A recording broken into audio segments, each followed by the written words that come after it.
What's going on, Yardners? We're back with another video. If you're new to the channel, welcome.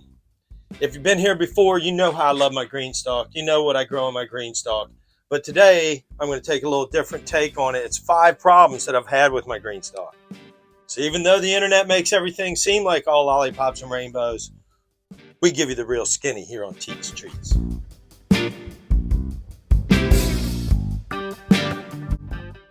Okay, I'd like to start the video off by saying the problems that I've encountered with Greenstalk are usually either user error or it's just a matter of user error. Greenstalk, I believe, will grow almost anything and everything, so it's not a problem of something won't grow. It's a problem of how I've used it and realized I should have used it a different way. First thing on the list is going to be Greenstalk shading itself. So here I have an orange hat tomato. It's a dwarf tomato. It's cherry tomatoes, but they look plump. I mean, it's producing. It's the first time that I've done it, so we're going to try it again. Now here is also an orange hat tomato. This one's what, 4 or 5 inches tall, no flower. It's not struggling, but it's not thriving like this one is. This one has flowers everywhere, fruits maturing on the plant. So what happens is another similar situation here. See behind this? Look at how small that strawberry is right. See, the strawberry there is small, whereas the strawberries over here are huge and got flowers, and we have some berries forming. So the main issue here is, like when I have onions in front of the strawberries, it doesn't get as much light. Here we had the celery shading out the orange hat tomato. I had some carrots up here that were draping down. So some pockets end up getting to the point where they're not really getting any sun. So, you know, here again, user error. But you can tell the difference between this orange hat and that orange hat. So what I'm going to do from now on is carrots stay on the bottom level. Anything that shades out. You can see them maybe. This is the Royal Burgundy green bean. They came with the Greenstalk. You know, it makes decent sized beans. When you cook them, they turn green.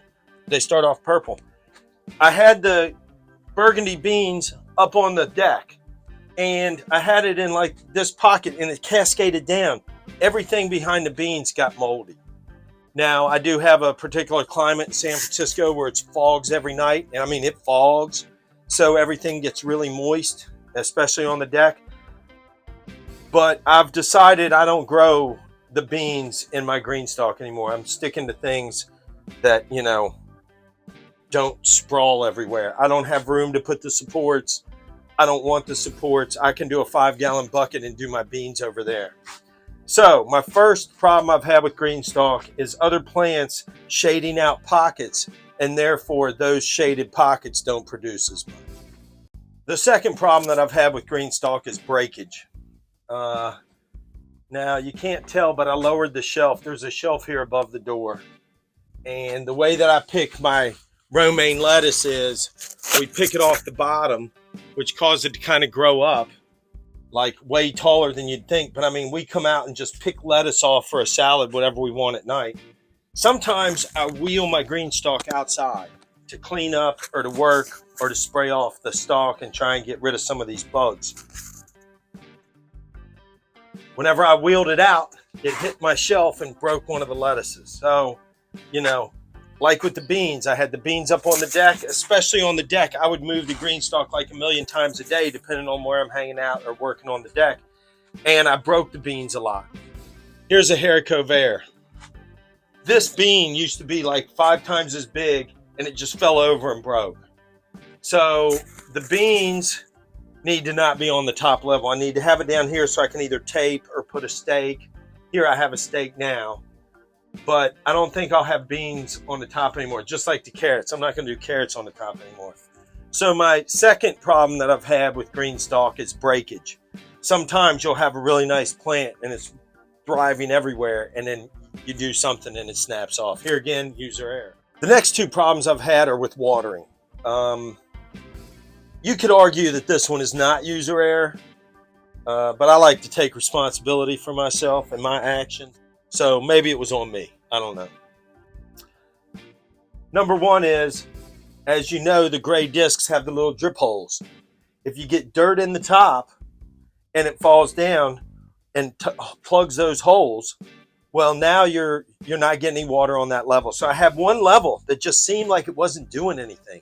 Everybody else was doing really good, and there was one level, and I was like, man. So I took my Greenstalk apart and found like the tray was just full of stuff, and like it was full of water. Like the water was not dripping through at all. Now, there are some drip holes in here that if you've watched my How Greenstalk Works, and we filled it up with water with no dirt in it, there are other water holes, but that gray disc is really important. So if you seem like you're a little dry on a particular level, maybe even a pocket, maybe just one pocket hole is closed. But that could be a problem that I've had with Greenstalk is trash gets in and clogs the holes on the little gray discs. Watch out for that. It'll get you. The fourth problem I've had is also a watering issue, and here's a good example. We have romaine lettuce starts here.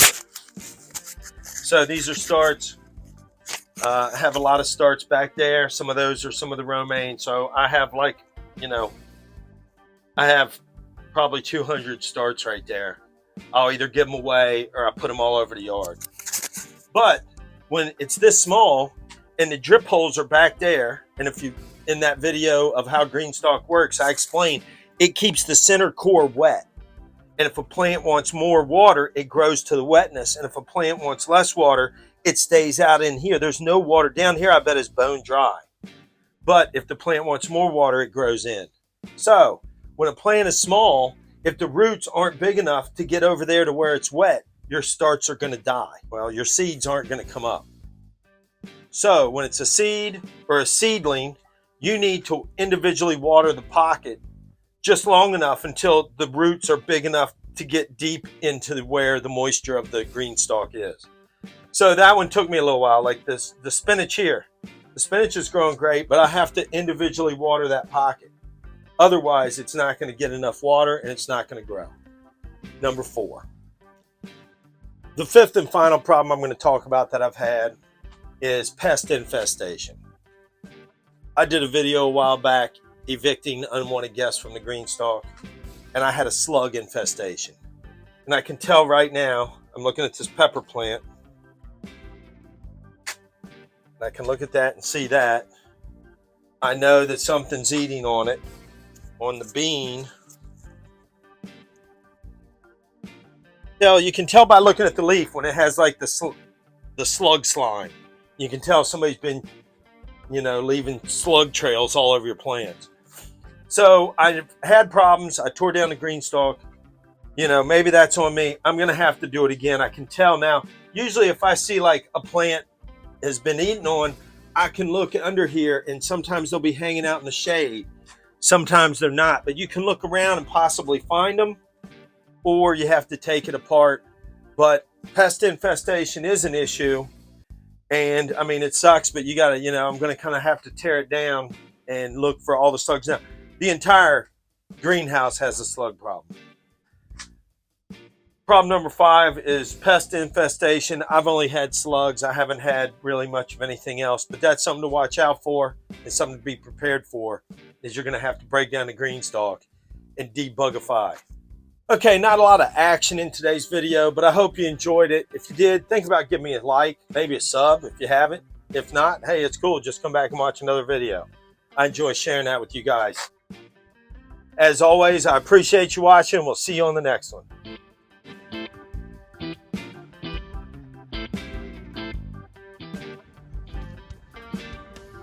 So here's the new greenhouse.